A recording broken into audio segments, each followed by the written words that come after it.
Welcome. What is geometry? A simple definition is we have a space on which we can differentiate, so that we have calculus.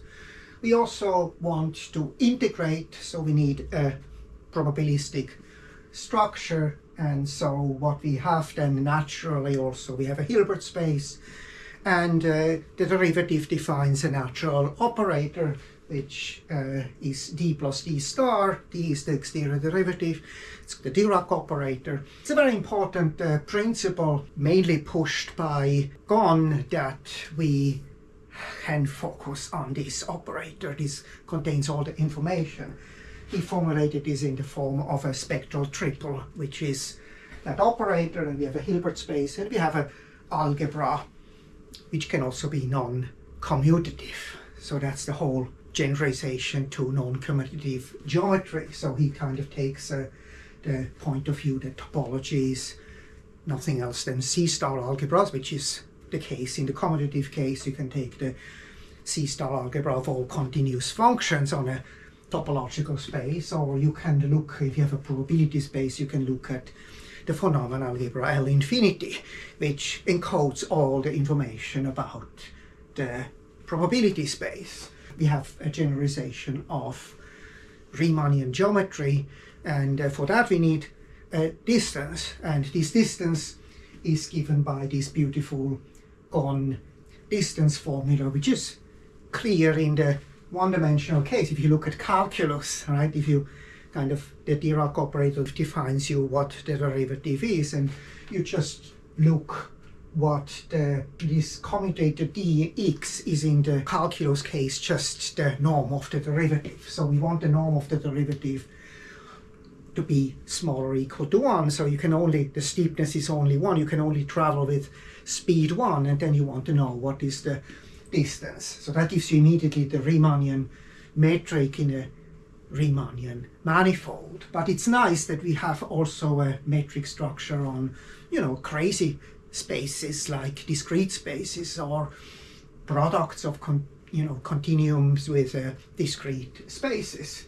Now, the usual distance which you have in a graph or simplicial complex is not a good topology, right? Because everything would fall apart. You would have a complete discrete space, and that's not interesting. So this Alexandrov topology is the right topology, which is non-Hausdorff, but which gives you all the features which you want. But what Ghon does is have an additional structure, which is a distance structure.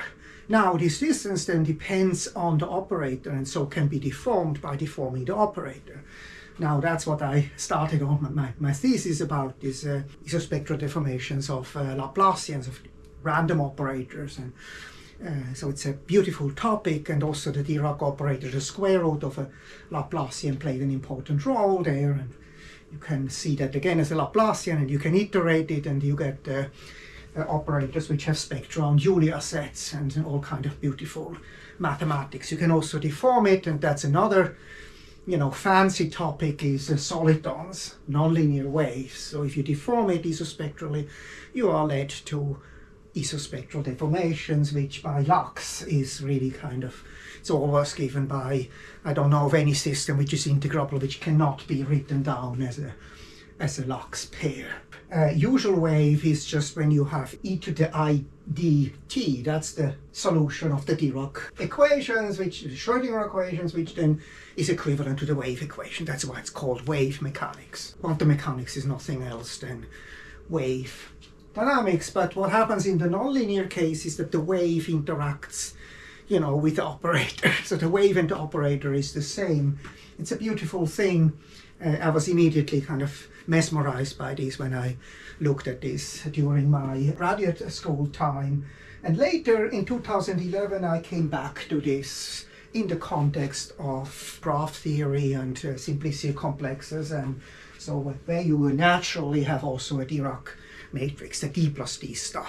I learned this in the book of Seichenfröse, Kirchen-Simon, which I had to read as a graduate student, and which has a beautiful proof of Bartholdi about the Witten, for the Morse inequalities, proof by Witten, which is also a deformation of the exterior derivative. You can deform the exterior derivative and you get beautiful things. The topology doesn't really change.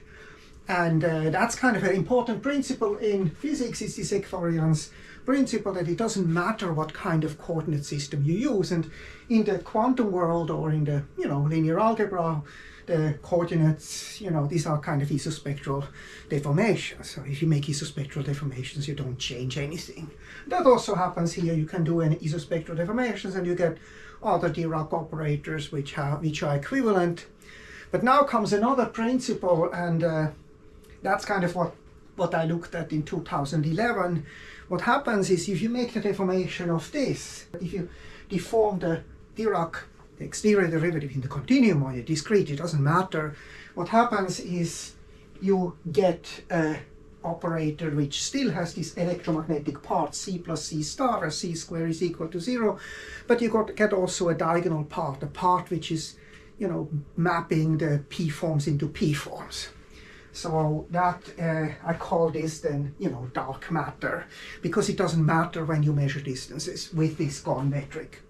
If you kind of take this paradigm that distances are measured by electromagnetic waves, and electromagnetic waves are described by the Maxwell equations, which is equivalent to look at the exterior derivative. Like the Maxwell equations are df is equal to 0 and d star f is equal to j, where j is the electromagnetic current. The exterior derivative is pivotal for, waves. That's now quite an interesting thing, is because what happens is this diagonal part starts to grow, right? This m starts to grow and the c becomes smaller. That's a universal thing which always happens. It doesn't matter whether you're in a discrete or in a Riemannian manifold or whatever. If you let the geometry move in its symmetry group and you insist that you measure distances using this Gon metric, using the Dirac matrix, the electromagnetic part of the Dirac matrix, then space expands. Always. If you go forward in time, if you go backwards in time, it doesn't matter. Right? T equal to 0, that's kind of like the Big Bang.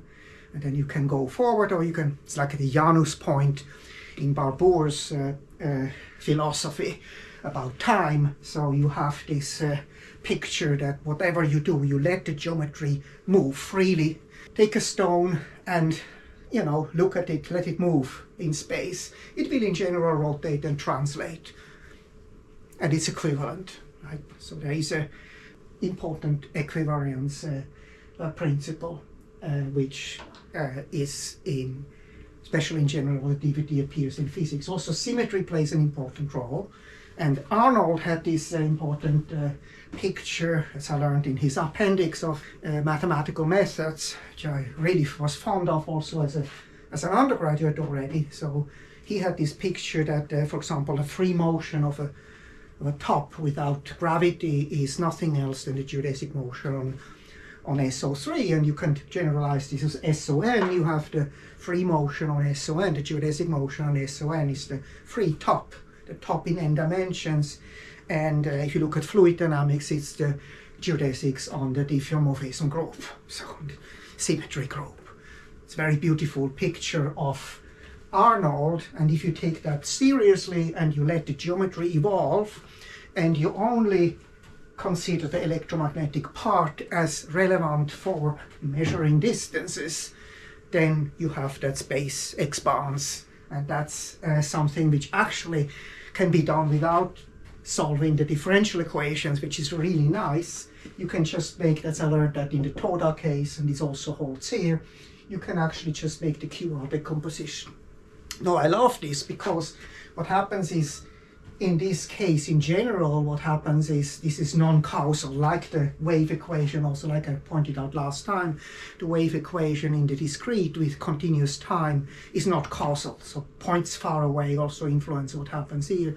But if you take the right, deformation, this is causal. It means that only initially parts far away don't influence at all what happens locally. Also, this is interesting in a probability theory, like a random walk or expansion, Feynman-Katz expansion of summing over all possible paths. Like when you count number of paths in a graph, what you do is you take the adjacency matrix and you iterate it, or you take when you allow self interactions, you take the Fredholm matrix. You can count the number of paths between two points. So that all comes together here.